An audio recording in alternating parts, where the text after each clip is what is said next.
We'll go to the park, laugh away the blues. Salut tout le monde, j'espère que vous allez bien. En ce qui me concerne, ça va plutôt pas mal. Alors comme d'habitude, on met les petits pouces, on s'abonne, on pose des questions. Les questions, j'y réponds toujours avec plaisir. Depuis peu, vous avez une option de soutien de la chaîne, si vous êtes d'accord pour le faire, ça me fera plaisir aussi. Toujours sympa d'avoir un petit coup de main.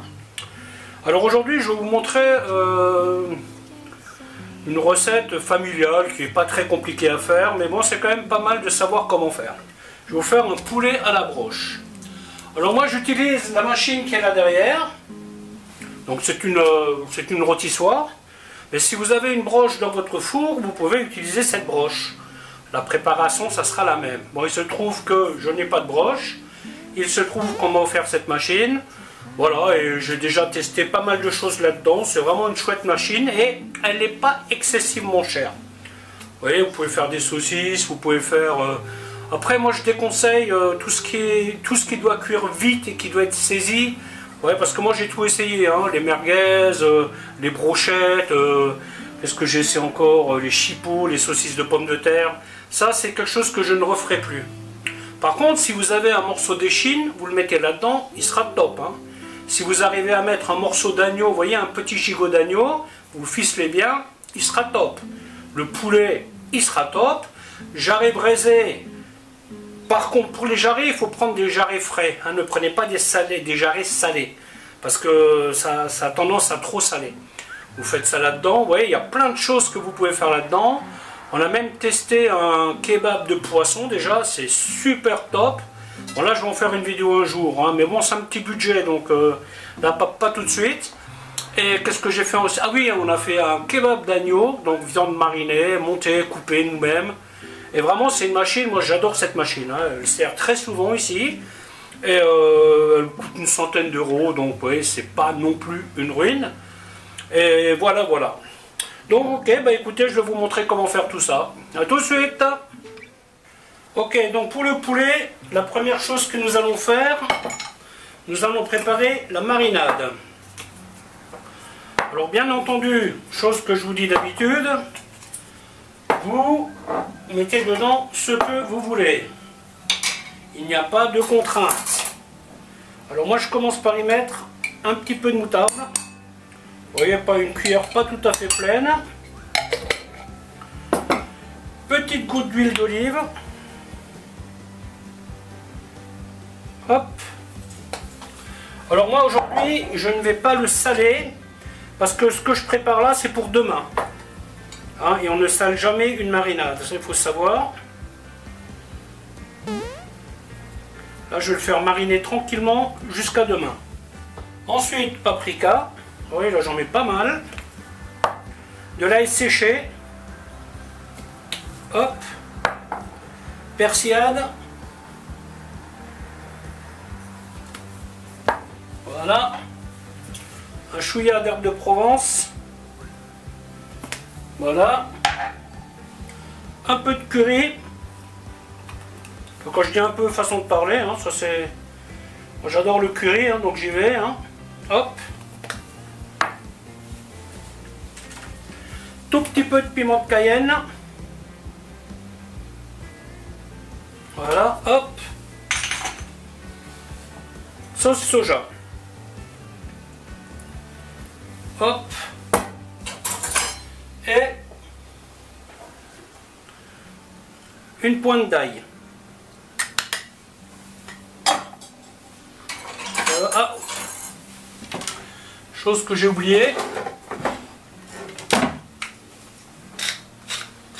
Le poivre. La marinade est donc prête. Ensuite, on coupe grossièrement un oignon. Hop. Donc là j'ai un oignon rouge parce que j'ai un oignon rouge, hein, mais bien entendu, si vous préférez de l'échalote, faites à l'échalote. Si vous préférez l'oignon blanc, ça c'est... Ou si vous voulez rien mettre, vous pouvez aussi ne rien mettre. Hein. Un peu de persil.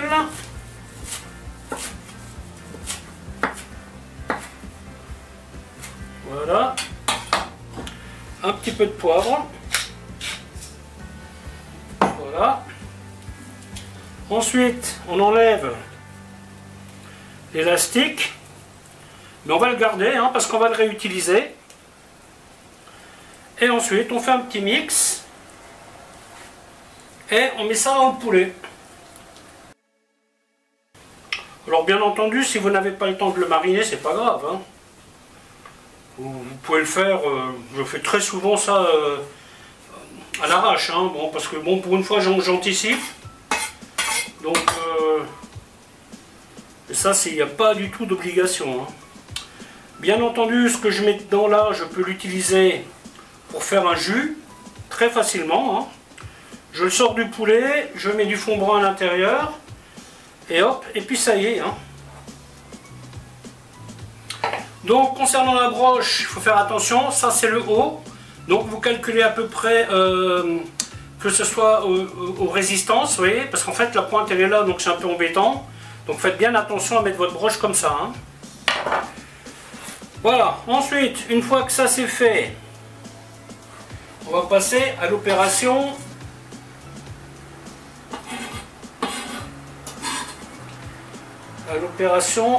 marinade. Donc là, tout simplement, on va faire ça sur une plaque. Hein. On va essayer de ne pas faire trop de misère sur ma planche. Voilà, hop. Ça n'a rien à faire là. Donc là, vous voyez, un demi-oignon, ça suffit. Hein.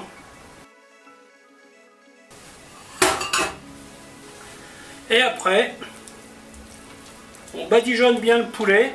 Vous voyez, partout, partout. N'ayez pas peur. Hein. Hop. Voilà. S'il y a de la garniture qui tombe, c'est pas grave. On la mettra dans la petite assiette sous la broche. Voilà, hop, et faut vraiment en mettre partout, partout, partout.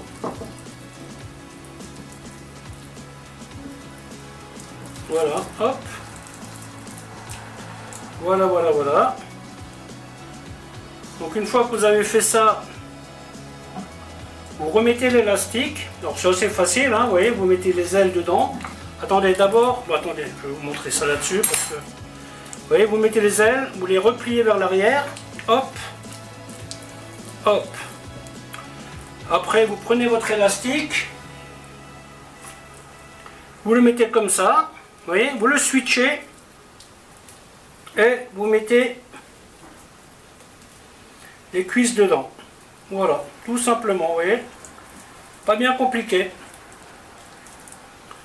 Voilà, et si vous n'avez pas d'élastique, bah vous utilisez tout simplement une ficelle. Hein.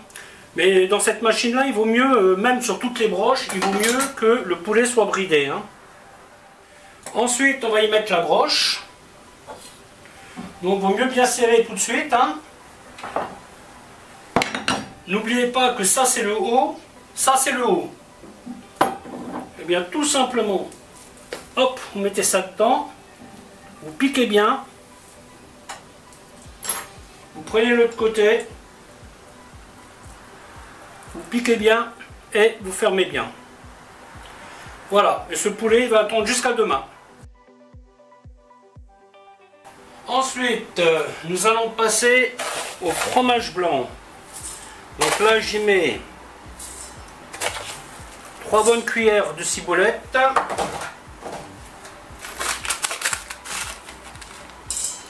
Ça, ce sont des herbes que j'ai congelées moi-même. Hein. Et 2 bonnes cuillères de persil. Quelques tours du moulin. Poivre. Bon, évidemment, vous mettez autant que vous voulez. Hein. Ça, c'est toujours à vous de voir. Hein. Voilà, 1 cuillère et demie d'ail. Et là, je mets 2 cuillères comme ça de sel composé. Ensuite,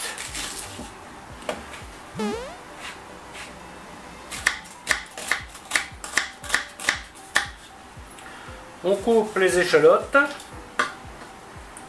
Alors là, ce qu'on fait, on coupe assez finement. Hein.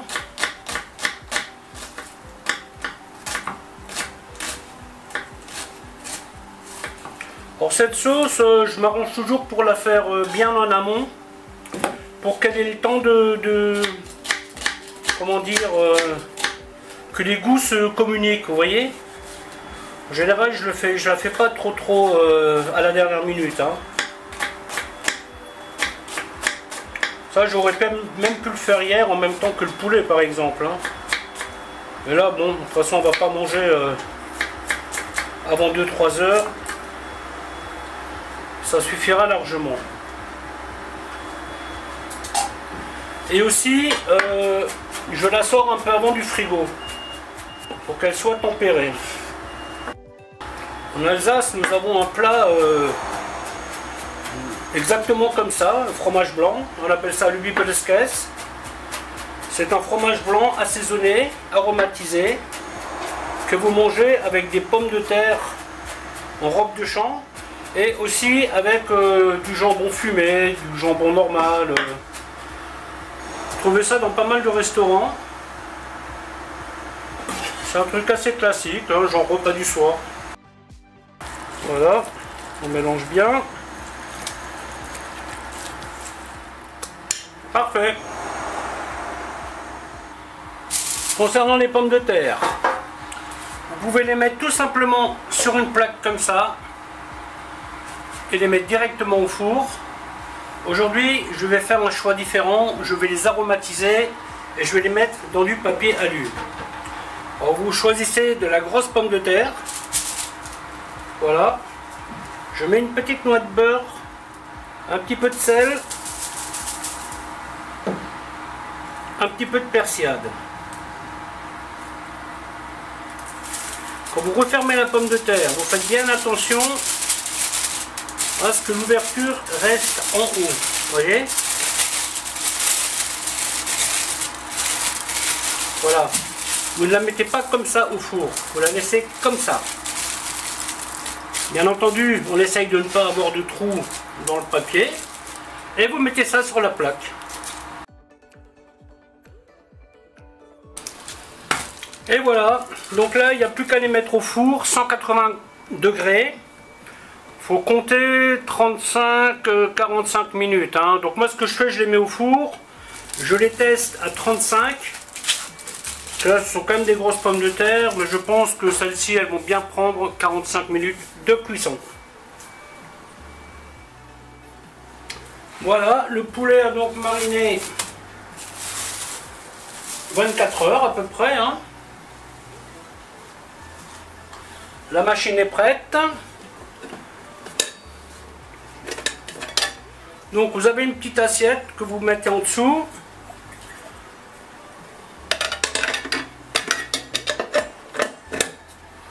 Et ensuite, tout simplement, vous mettez ça dans la fente en bas et vous l'accrochez dans le crochet en haut. Voilà.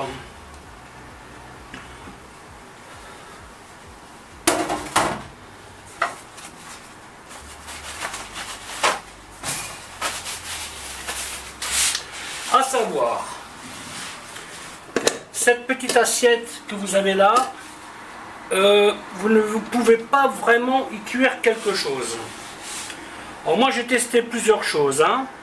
Champignons coupés en 4, vous les mettez là-dedans. À la fin de la cuisson du poulet, ils seront cuits. Les tomates coupées un peu, pas trop petits, mais en quartier on va dire, elles seront cuites. Pommes de terre crues. Ah bah décidément. Attendez, je vais voir si je peux pas fermer la fenêtre.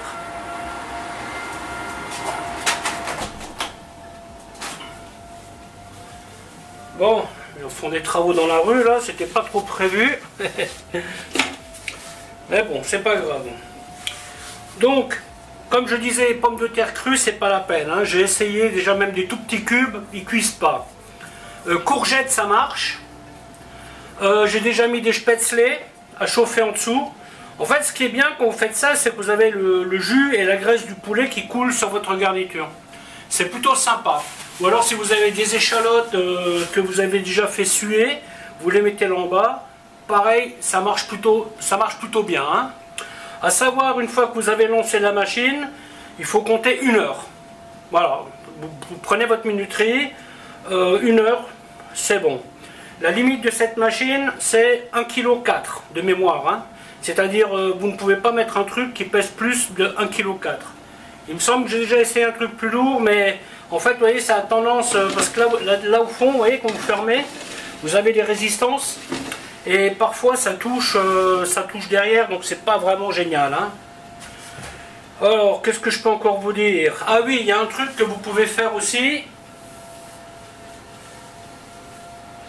Ça, pour le poulet, c'est pas nécessaire parce que le poulet, il a sa peau donc qui va s'autosuffire.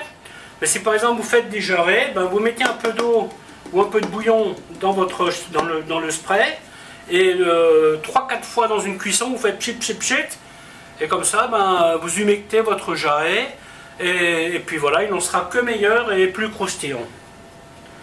Voilà, moi je pense pas avoir oublié de dire quelque chose. Les pommes de terre cuites, ça marche très bien. Ce qui marche aussi, que j'ai déjà essayé, c'est des pommes rissolées achetées dans le commerce, les petits cubes pré-frits. Ça marche très bien aussi. Mais bien sûr, ils ne seront pas frits. Hein. Ça sera plus des pommes de terre étuvées que des pommes de terre frites. Donc ensuite, tout simplement, vous fermez et vous lancez la machine.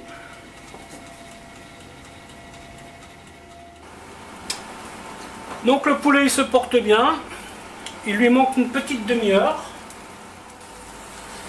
Les pommes de terre ont... Vous voyez, là j'ai mis au fond quelques petits légumes congelés, c'est pour faire ma présentation. Et là ça va dégeler tranquillement dans ce four. 35 minutes, on va faire un premier test.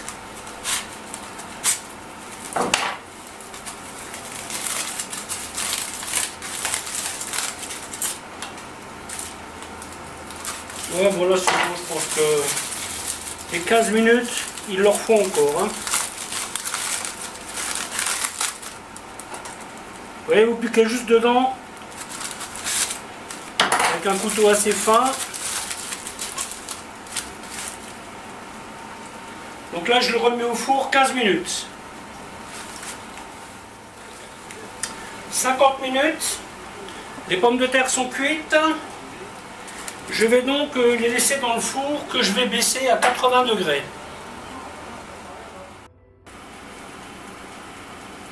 Voilà, voilà, le poulet est cuit. On arrête la minuterie. On prépare une petite plaque juste à côté.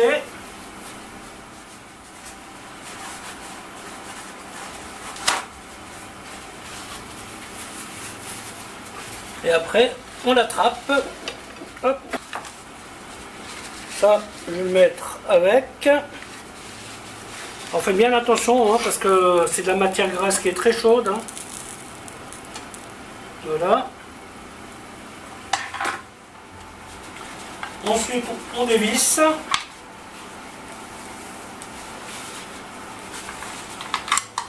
moi, les trucs, je les mets directement dans l'eau. Hein. Avec un peu de lessive, pas de produit de vaisselle, hein, c'est...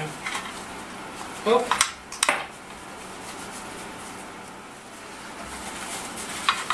Et voilà.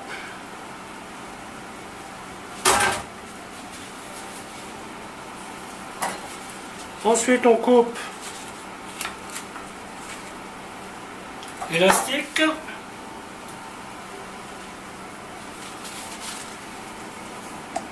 Hop, ça je pousse de côté.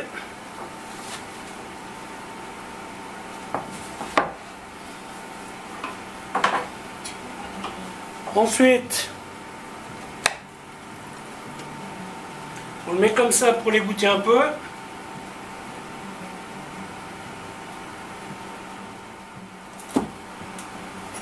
Et après, on découpe.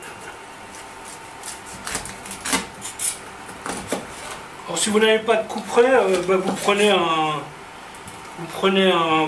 gros couteau que vous avez, hein, plutôt un vieux couteau. Là, on récupère ce qu'il y avait à l'intérieur. Hein.